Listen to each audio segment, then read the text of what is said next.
Bom dia a todos, bem-vindos ao NP AgroCast. Hoje é quarta-feira, dia 28 de maio, nós estamos começando aqui o programa de hoje, agora 10h09. Hoje a gente tem o prazer de conversar com o professor José Alves Ribeiro Júnior, professor do IBDA, o Instituto Brasileiro de Direito do Agronegócio, e sócio do VBSO Advogados. Bom dia, professor, tudo bom? Bom dia, tudo bem? Obrigado pelo convite. Maravilha. Bom, o chamado, professor, foi porque na semana passada a gente teve uma mudança importante aqui na nossa estrutura de financiamento privado do agronegócio, com essa flexibilização, né, aprovada aí pela Comissão de Valores Mobiliários, a CVM, para a atuação de cooperativas agrícolas nesse mercado de fiagros, né? Então, a gente teve, com essa flexibilização, a gente teve a permissão para que as cooperativas possam constituir seus fundos de investimento nas cadeias produtivas agroindustriais, o CIAGRO, né?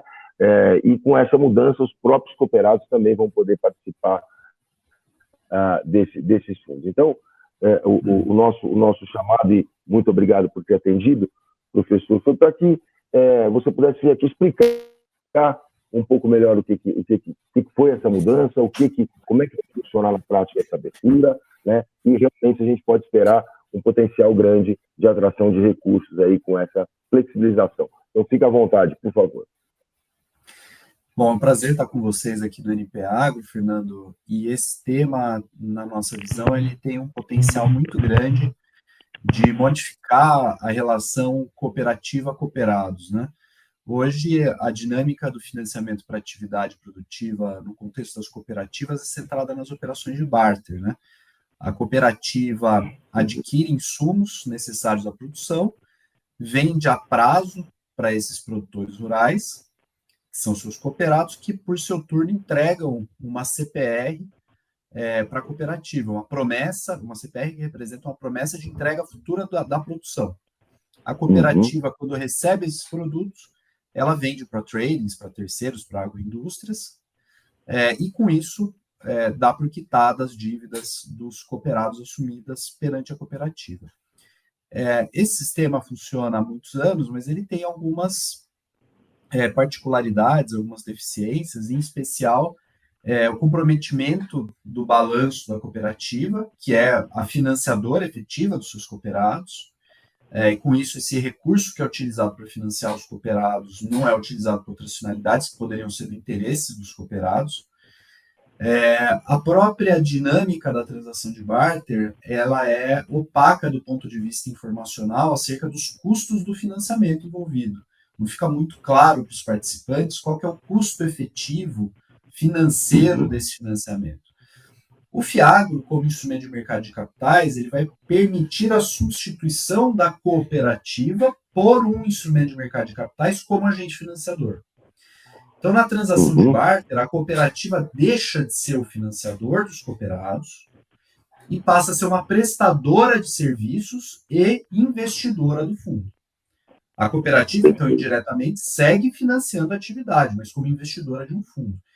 E a grande sacada dessa decisão da CVM, que foi baseada no caso concreto que nós levamos à autarquia pedindo dispensa, né, de um fundo sob gestão da OPEA, gestora, com estruturação da Anima Capitals e focada no caso concreto da Cocari, permite não apenas que a cooperativa atue como cedente dessas cédulas de produto rural com liquidação física e prestadora de serviço do fundo, mas faz uma coisa extremamente interessante, que é permitir que os cooperados, os funcionários da cooperativa, os clientes da cooperativa e os fornecedores da cooperativa sejam também investidores do FIAGRO. Então, olhem só como isso é transformador, né? Os próprios cooperados e os integrantes do ecossistema vinculados à cooperativa passam a ser agentes financiadores da própria cadeia. Então, eles que estão no dia a dia conhecem como ninguém o risco da atividade, vão poder fazer parte de uma modalidade de autofinanciamento, liberando o balanço da cooperativa para outras atividades e participando do lucro financeiro do resultado da atividade. né? Quer dizer, a gente tem um compartilhamento de riscos, que é algo extremamente positivo, e um compartilhamento dos ganhos entre todos esses integrantes da cadeia. Ainda que essas pessoas não sejam investidores profissionais ou investidores qualificados, que era a barreira de entrada que foi derrubada pela CVM. Essas pessoas que integram o ecossistema da cooperativa vão poder investir no Fiagro, ainda que não tenham mais de 1 milhão ou 10 milhões de reais aplicados no mercado financeiro. Então, a gente enxerga isso como transformador, dá mais transparência para todos os envolvidos e permite que eles possam financiar a própria estrutura de produção. Muito bem. É de se esperar que a gente tenha ali talvez os primeiros casos aí nessa linha, no Paraná, por exemplo, onde as cooperativas são mais organizadas, né? Quer dizer, a gente pode ter aí uma ondazinha, podemos esperar nos próximos tempos. Com certeza, eu acho que os grandes polos de cooperativismo vão puxar a fila, né?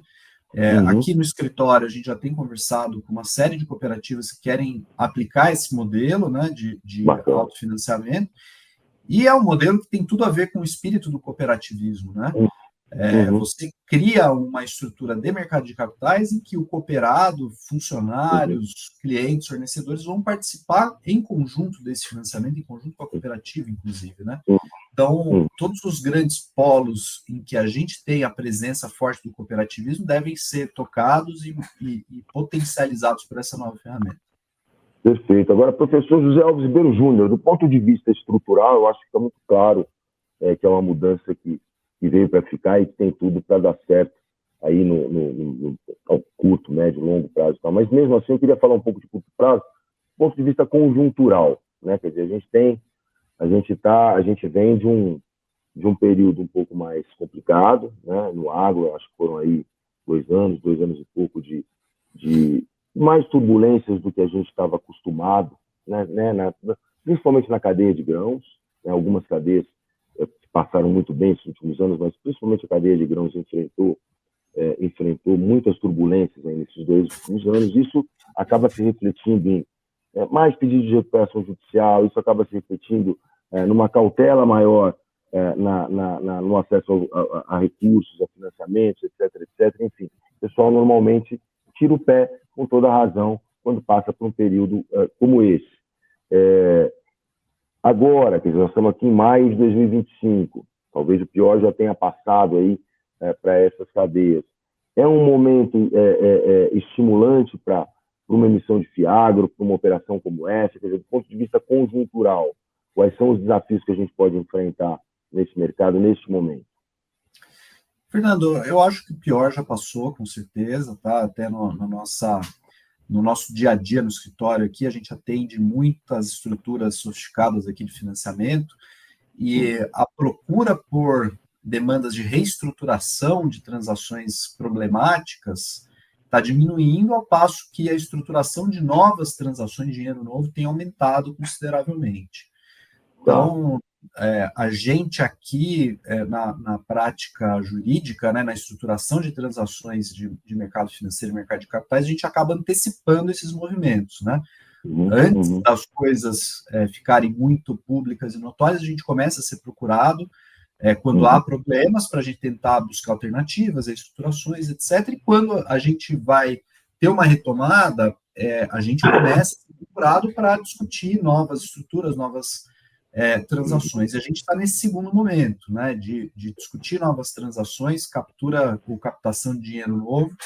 Então, a nossa perspectiva aqui é de um otimismo ainda cauteloso por conta das circunstâncias macroeconômicas do país, né?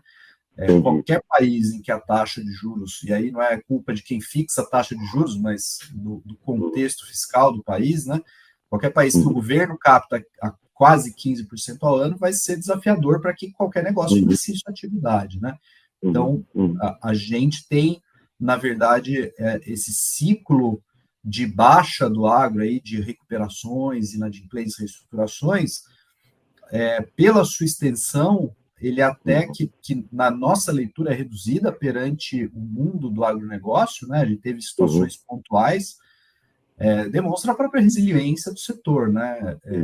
A gente teve, lógico, ninguém gosta de inadimplência, ninguém gosta de perda, reestruturação de dívida, mas comparado ao tamanho do setor e comparado ao tamanho do custo financeiro que os negócios têm tido que suportar no Brasil, foi até melhor do que se imaginava. Num contexto, professor, de aumento das taxas de juros das linhas do Plano Safra, porque isso vai ser inevitável, né, diante desse aumento de Selic, abre espaço para esse financiamento privado ganhar um pouco mais de força? Como é que você vê isso? Fernando, eu acho que o aumento da taxa do Plano Safra contribui, mas eu acho que isso é uma macro tendência que já tem uns 20, 30 anos, né? E o principal ponto é o esgotamento da capacidade fiscal do governo de suportar despesas, investimentos, né? A gente cada vez mais vê a restrição orçamentária do governo. Então, por uma questão efetivamente de falta de recursos, a gente vai caminhar para o financiamento privado cada vez mais fortemente, né? Acho que a sofisticação dos mecanismos, né, a abertura de novas frentes, como essa questão do FIAGRO para cooperativas, vai reforçando e vai solidificando o papel do financiamento privado. E mesmo na minha leitura, tá, esse ciclo que nós tivemos nos últimos 2 anos aí de dificuldades para o crédito para o negócio, foi uma fonte grande de aprendizado para os agentes econômicos privados, né? Muitas lições foram tiradas e eu tenho certeza que, a partir delas, a concessão de crédito vai melhorar, quer dizer, a gente vai ter mais segurança, vai ter determinado limites das coisas, né? Como, por exemplo, a questão da recuperação judicial no agronegócio, que foi uma coisa que assustou muito quando surgiu. Hoje, a gente já tem decisões, a gente já tem jurisprudência se formando, e o agente econômico privado, financiador, né, ele quer previsibilidade. O que espanta o agente econômico, tanto o grande banco, quanto o gestor de fundo, quanto o investidor, pessoa física ou pessoa jurídica no mercado de capitais, é a imprevisibilidade, no sentido de não saber onde ele está pisando. Se ele entregar o dinheiro, ele vai conseguir recuperar esse dinheiro, em que condições? Ele recebeu uma garantia, eu consigo recuperar essa garantia, sim ou não? Ainda que a gente tenha limitações à recuperação do crédito, é importante que a gente saiba qual é a limitação, porque aí você precifica o risco, né? E eu acho que esses 2 anos serviram como uma ferramenta da gente entender melhor a precificação desse risco. Então, a gente tem visto aí estruturas mais robustas, com a concessão de crédito mais ponderada, o que só vai reforçar o papel do setor privado no financiamento da cadeia produtiva.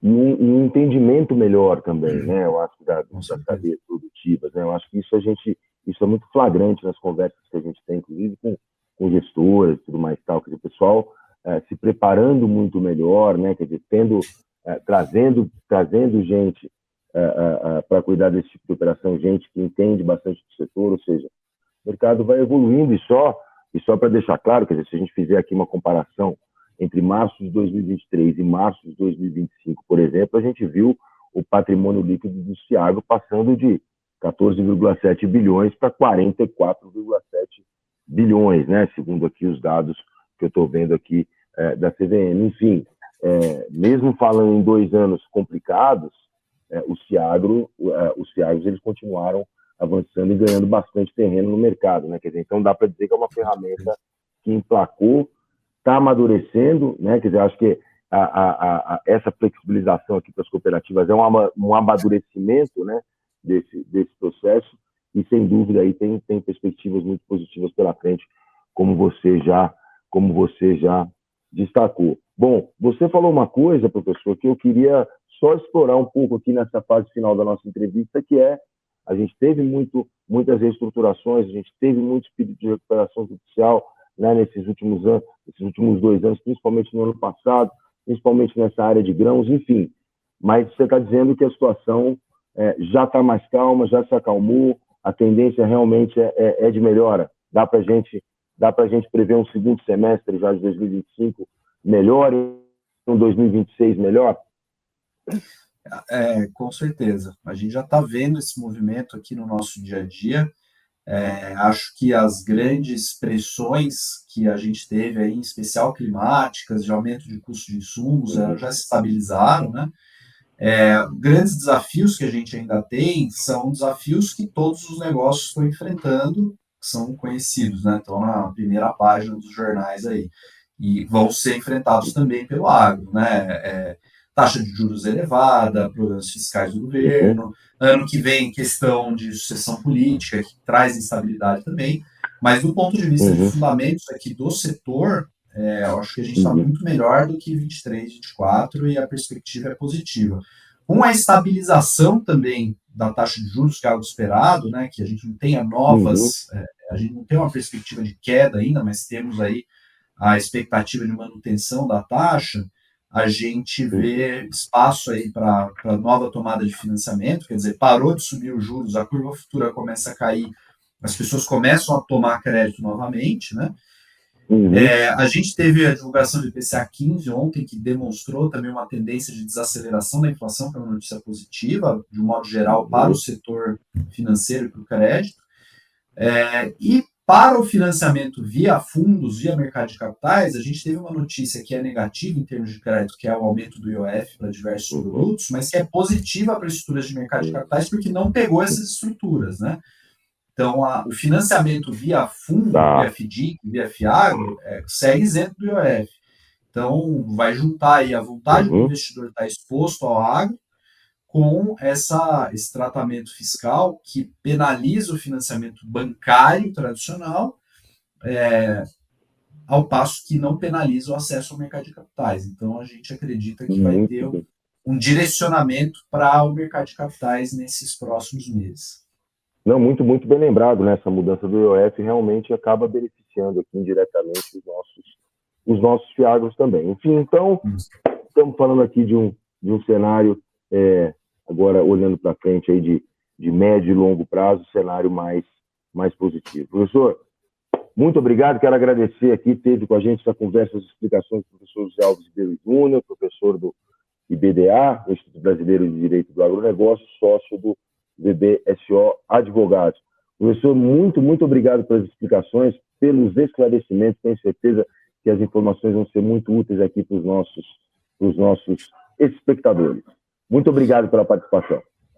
Eu que agradeço, Fernando, e como uma nota final, acho que vale só registrar aqui um elogio à Comissão de Valores Imobiliários, né? E aqui a gente menciona na pessoa do presidente João Pedro Nascimento e do superintendente de securitização e agronegócio, que é o Bruno Gomes, que foram sensíveis à demanda apresentada, entenderam o aspecto positivo dessa flexibilização normativa para o setor das cooperativas e abriram essa porta ou essa porteira para a gente irrigar ainda mais de recursos financeiros no nosso agronegócio. Obrigado pelo convite, estamos sempre à disposição.